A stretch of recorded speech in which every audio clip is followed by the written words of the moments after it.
Baik, tentunya pecinta Coach Bola Official kembali lagi tentunya di sore hari ini, dan kali ini sangat luar biasa narasumber yang memang kita hadirkan spesial di sore hari ini. Tentunya sebelum kita coba untuk mengkorek kejadian 2016, tentu banyak hal yang jadi pertanyaan, jadi asumsi publik bahwa ada keterkaitan dengan geng motor.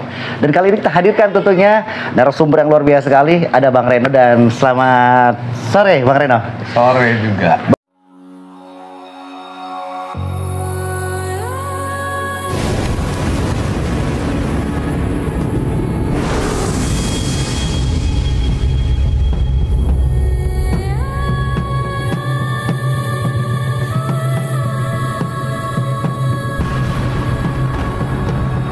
Baik Bang Reno, banyak hal yang kita dapatkan Bang Reno, asumsi publik yang luar biasa sekali, bukan hanya jadi konsumsi hanya TikToker, YouTuber, bahkan jadi asumsi publik internasional bahwa kejadian 2016 apa sih yang Bang Reno tahu nggak? Kedua kematian Eki dan Vina pada saat 2016. Persisnya memang saya tidak tahu karena memang saya tidak berada di lokasi atau mendengar kabar secara langsung pada malam itu. Tapi paginya itu saya diberikan kabar oleh teman-teman dari XTC 04 dan beberapa struktural XTC di Kota Cirebon yang menyatakan bahwa salah satu anak XTC 04 meninggal dunia akibat kecelakaan di flyover waktu itu, hari itu. Terus tanggapan asumsi publik yang saat ini sudah sangat liar sekali, saya rasa bahwa tuduhan yang menukik tentang ekstasi, saya kira mungkin bisa dipaparkan oleh Bang Reno. Bang Reno di ekstasi saat ini sebagai apa? Kalau sekarang purnawirawan barangkali. Kalau dulu 2016 mungkin? Kalau di 2016 kebetulan saya sebagai Sekjen XTC Cirebon Kota. Nah, jadi kalau saya sedikit ceritakan Bang, pasca kejadian itu saya hanya menerima kabar itu ada kecelakaan di flyover, yang meninggal adalah anak XTC 04, Eki namanya. Kemudian saya minta kepada teman-teman, sudah berkoordinasi atau ditangani oleh pihak kepolisian belum? Teman-teman sudah Bang, sudah ditangani oleh Polsek Talun.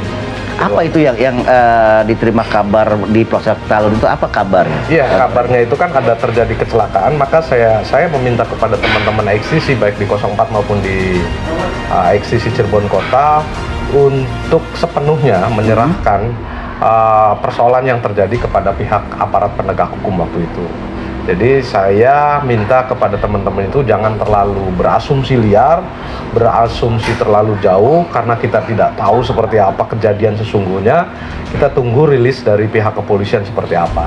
Dan ini ada lucu juga nih Bang Reno, pada saat ada wawancara di salah satu TV atau podcast yang saat kita tahu bahwa ini troubling Linda, bahwa Linda itu pernah berpacaran, punya pacar sekjen. Saya kira wah ini Bang Reno nih, karena pada saat ini berbicara tentang sekjen, saya kira Bang Reno gitu. Ya.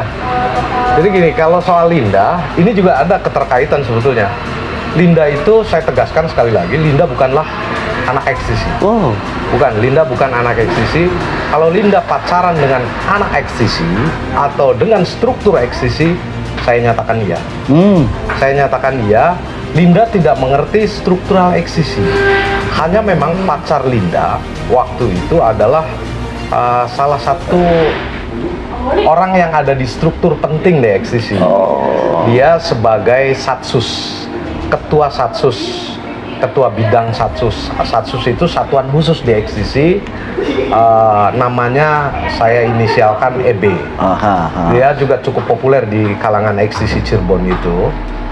Cuman karena Linda nggak ngerti, dia hanya taunya dia orang penting di XTC sekelas sekjen lah. Karena ketuanya ada gitu, sekelas sekjen, seolah-olah sekjen, padahal bukan sekjen. Tapi kalau memang pada saat itu sekjen, berarti Bang Reno ya? Sekjen itu Bang Reno? Kalau memang sekjennya saya, faktanya bukan. Saya tahu persis seperti apa Linda dan lain sebagainya. Bahkan saya sudah klarifikasi di beberapa komal, di media-media itu saya sudah klarifikasi, bahkan Lindanya juga sudah klarifikasi, termasuk bahkan istri saya juga sudah klarifikasi bahwa Linda tidak sama sekali berhubungan dengan saya.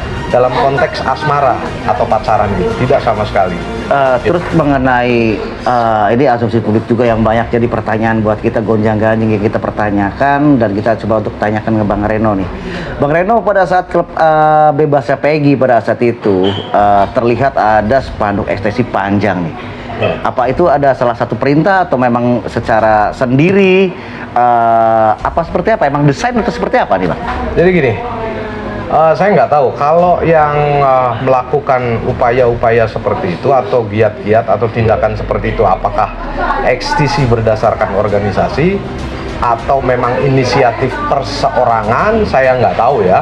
Tapi saya pernah kemudian kontak dan klarifikasi kepada Ketua Eksisi Cirebon Kota saat ini, yaitu Alfianas. Lu pasang spanduk, lu datang ke Peggy dan lain sebagainya. Alfianas dengan tegas, tidak ada perintah dari organisasi untuk melakukan upaya-upaya atau giat seperti itu. Artinya tidak ada perintah dari tidak ada, secara organisasi tidak ada. Berarti anggaplah ini pribadi yang ya itulah yang memasangnya dia gitu kan. Iya, ya mungkin seperti itu. Artinya secara perseorangan itu inisiatif pribadi. Saya juga nggak ngerti motivasinya seperti apa ya. Saya tidak bisa atau tidak punya kewenangan untuk menjawab itu. Bang Reno, saya coba bertanya untuk 2016. Pada saat 2016 seperti apa sih geng motor? Apakah memang itu pada saat rancu-rancunya? Apa memang saat itu pada saat itu genting-gentingnya antara geng motor dan geng motor? Seperti apa, Bang? Gambarannya yang kita ngerti. Jadi di era 2016 tuh kelompok-kelompok bermotor ya. Kalau masyarakat menyebut geng motor silakan aja, karena memang itu adalah asumsi mereka. Karena kelompok-kelompok motor ini sudah menjadi sebuah stigma sehingga dinamakan geng motor. Pada saat tahun 2016 justru kami, saya sebagai struktur ekstisi waktu tahun 2016 itu sedang berupaya menjalin hubungan harmonis antar kelompok bermotor lainnya seperti Monreker, GBR, kemudian Konak, juga Eksisi. Kita coba saling komunikasi untuk melakukan giat bersama agar stigma bahwa ada perseteruan, ada perang antar itu tidak terjadi atau tidak ada sebetulnya.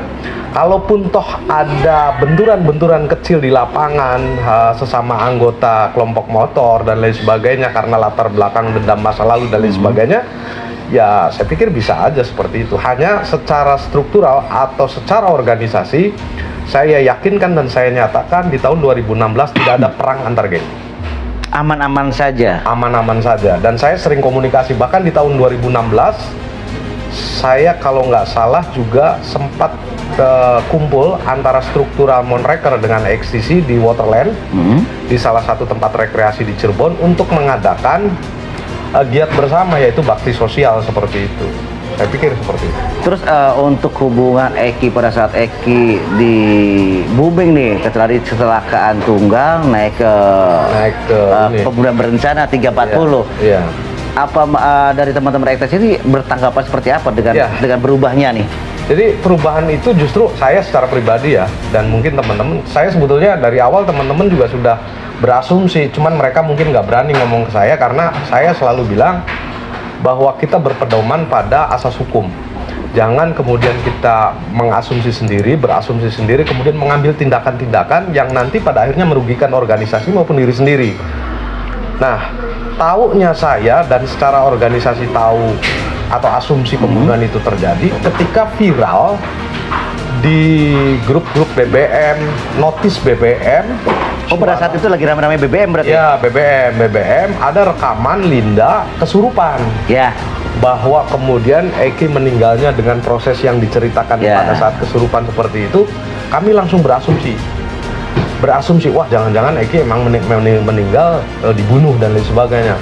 Ditambah kemudian proses peralihan dari Polsek Talun ke Polres Cirebon Kota penanganannya karena kasusnya itu diduga adalah kasus pembunuhan. Nah, itu baru kamu kemudian meyakini. Nah, terjadi tuh banyak desakan dari teman-teman Eksisi terutama 04 dan lain sebagainya. Gimana nih enaknya nih? Ini nyawa dibayar nyawa, darah dibayar darah. Saya bilang nyawa siapa, darah siapa yang harus kita ambil. Sementara kita tidak tahu. Akhirnya saya hanya berpesan kepada anak-anak, berpesan kepada seluruh anggota Eksisi waktu itu, percayakan sepenuhnya kepada proses hukum yang sedang berjalan.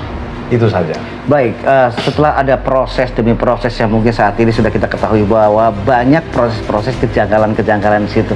Menurut Bang Reno, apa asumsi yang akan Bang Reno angkat tentang kejanggalan proses yang dilakukan oleh Polresta sampai dengan Polda Jabar nih? Saya pikir kejanggalannya banyak ya. Banyak ya. Di antaranya bahwa kejadian itu kemudian terjadi di belakang showroom gitu kan, lokus lightingnya ya, SMP 11, lokusnya di situ, kemudian ada terjadi tindak pidana pembunuhan dengan alat, kan, kemudian juga ada pemerkosaan, ada alat dan barang bukti yang saya pikir tidak lengkap. Ini bentuk kejanggalan sehingga ini menjadi sebuah polemik di masyarakat. Belum lagi kemudian munculnya film Vina dan kemudian kesurupan Linda kedua yang kemudian ditangkap oleh publik bahwa ini adalah sesuatu hal yang benar, bahwa ini adalah fakta yang terjadi, di mana film itu menyatakan bahwa berdasarkan kisah nyata. Ini yang saya pikir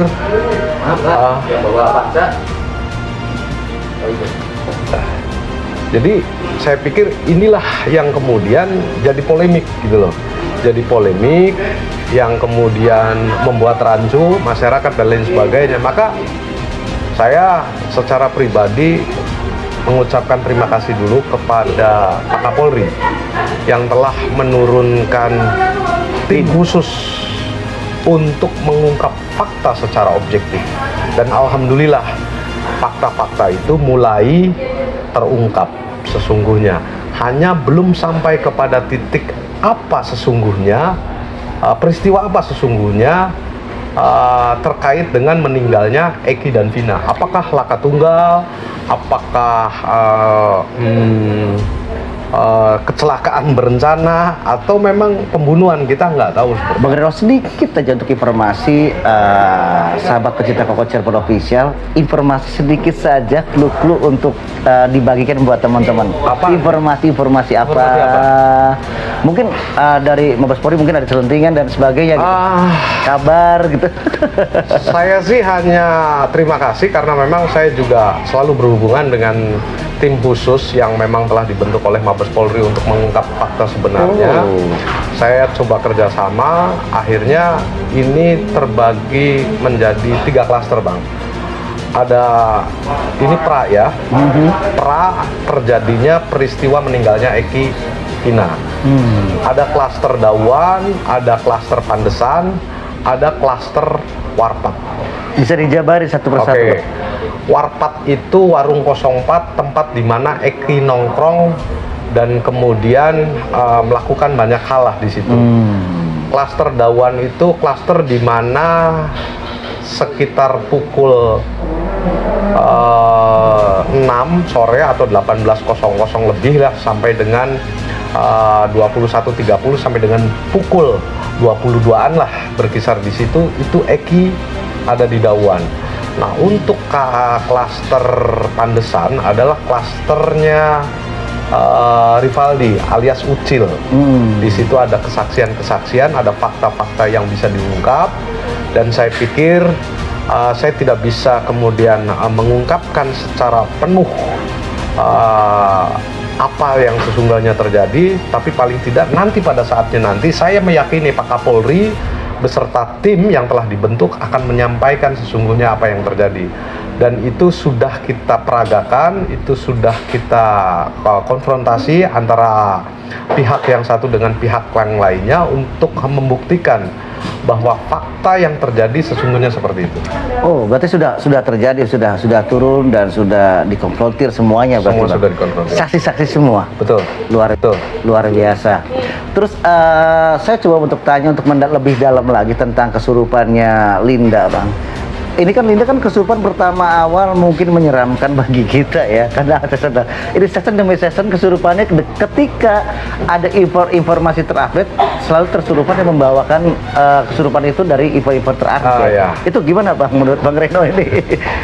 Saya pikir tadi kalau bicara tentang kesurupan, soal pertanggungjawaban dan kajian ilmiahnya seperti apa, saya nggak tahu.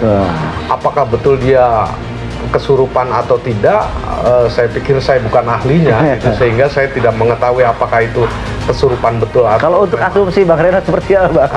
Ya namanya orang kesurupan, saya tidak bisa mengasumsikan apa-apa. Itu hanya ucapan seseorang yang tidak bisa dipertanggungjawabkan. Ucapan seseorang yang tidak bisa dipertanggungjawabkan ketika seseorang itu menyatakan saya dalam posisi tidak sadar. Sama halnya dengan orang gila. Jadi itu tidak bisa dijadikan sebuah rujukan kalau menurut saya.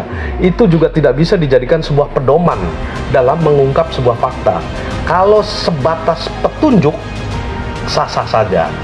Tapi itu dijadikan sebagai pedoman untuk menuduh atau menduga, ya saya kurang yakin itu bisa dipertanggungjawabkan. Bang, satu lagi Bang, satu pertanyaan lagi Bang. Banyak asumsi ini bahwa adanya pembunuhan berencana 340 dan satu juga ada kecelakaan. Kira-kira yang mirip menurut Bang Reno sedikit aja, Bang. Saya tidak bisa menyatakan itu, tapi kalau berdasarkan indikasinya, ya. Indikasinya gitu kan ada dua. Gitu. Saya langsung nyatakan bahwa memang Eki malam hari itu dalam posisi mabuk. Mabuk, Bang? Ya, dalam posisi mabuk. Dan berkendara, saya nggak tahu seperti apa, namanya orang mabok ya. Iya kan, artinya mabok akibat dari mengkonsumsi minuman beralkohol dan obat-obat terlarang. Ya, malam itu. Dan bagaimana dia berkendara dan lain sebagainya, bisa saja ini kemudian terjadi laka tunggal. Bisa, tapi saya tidak bisa menyatakan ini benar. Ini hanya dugaan. Ya. Ini berdasarkan riwayat beberapa jam sebelum Eki dan Vina meninggal. Bang, ada kabar-kabar gak sih kalau Eki bawa motor balap banget dan memang dia punya skill gitu? Ada beberapa yang menyatakan seperti itu, bahwa pada malam itu Eki cukup lumayan ngebret lah naiknya. Itu ada di keterangan si Mega kalau nggak salah sama Lydia.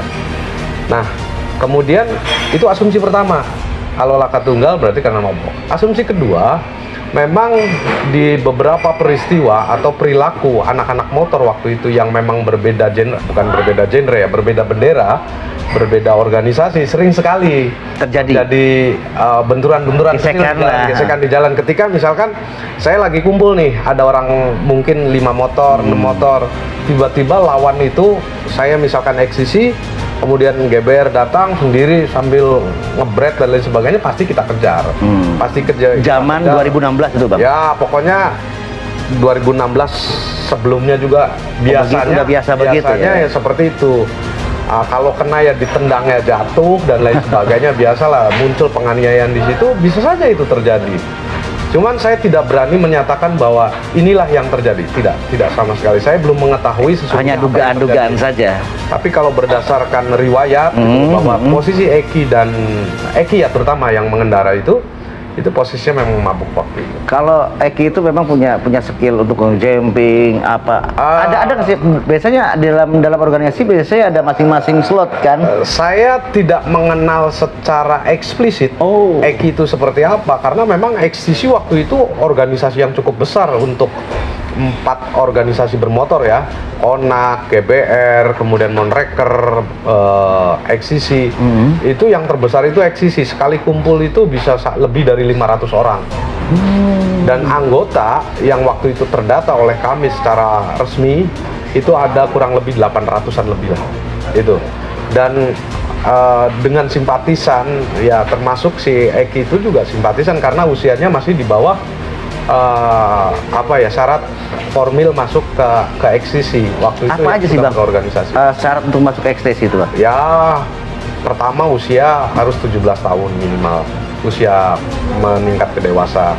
Yang kedua, memahami organisasi, riwayat organisasi. Yang ketiga, taat pada asas hukum yang berlaku di negeri ini.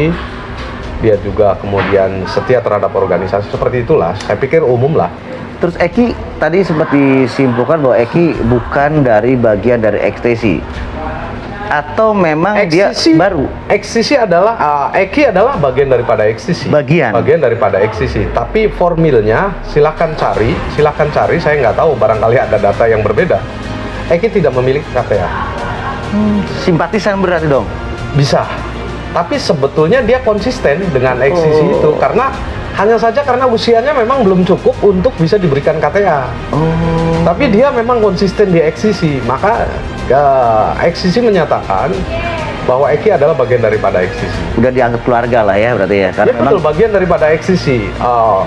Proses pembinaan dan lain sebagainya kita coba arahkan anak-anak eksisi yang mulai berkembang dan lain sebagainya itu ke arah hal-hal yang bersifat positif waktu itu. Dan itu kan eksisi sempat berpindah menjadi ormas, Bang. Oh ya, di tahun 2013.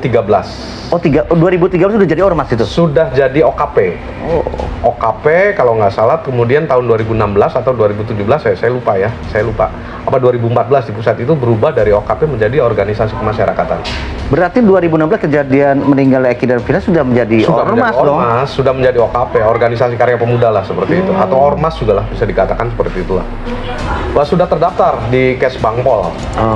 Gitu. Saya lupa nomor-nomornya, nanti kalau saya bisa buktikan dan cek itu ada surat keterangan terdaftar di tahun 2013 di Kes Bangpol Cirebon. Ya, di Kemenhumkam juga sudah. Humkam juga sudah. Itu sudah lengkap lah ya, sudah lengkap sekali. Secara organisasi, secara administrasi, organisasi eksisi itu sudah memenuhi syarat. Gitu. Ada satu lagi nih barangkali buat teman-teman pecinta Koko Cirebon semua, dengan asumsi bahwa 2016 terjadinya laka maupun terjadi pembunuhan, ada keterlibatan ekspresi di situ, Bang, barangkali, Bang. Ya, saya pikir memang eksisi terlibat sebagai korban gitu loh. Karena Eki itu adalah bagian daripada eksisi dan dia adalah korban. Apakah korban laka lantas atau korban pembunuhan? Justru kita cari ya. Kita sedang cari sama-sama. Kemudian ada otak di belakang dan perencanaan dari eksisi. Namanya korban gimana kemudian otak seperti apa? Tapi kalau ada teman-teman dari netizen atau apa yang kemudian menyatakan bahwa eksisi terlibat dalam peristiwa itu menjadi sebuah otak perencanaan pembunuhan atau apa, saya bilang jika ada buktinya sah-sah saja orang membicara seperti itu, tapi ini negara hukum. Saya minta teman-teman yang berasumsi seperti itu silakan buktikan, dan kami akan, saya dan tim, kebetulan saya juga dari LBH Buana Caruban Nagari, akan mengawal eksisi Cirebon Kota untuk teman-teman netizen atau siapapun baik secara perseorang maupun kelembagaan yang menuduh seperti itu untuk bisa membuktikan, melaporkan, dan atau kita yang akan melaporkan. Oke, teman-teman, luar biasa berbincang-bincang bareng Bang Reno ya. Walaupun sedikit saja kisi-kisinya yang diberikan oleh Bang Reno dan yang kita sudah tangkap, nanti coba netizen untuk membedah semua ini. Dan terima kasih Bang Reno, waktunya luar biasa. Terima kasih Bang Koko. Alhamdulillah, luar biasa. Baik, tentunya Koko Cirebon Official pamit undur diri hadapan Anda dengan akhir kata, wassalamualaikum warahmatullahi wabarakatuh.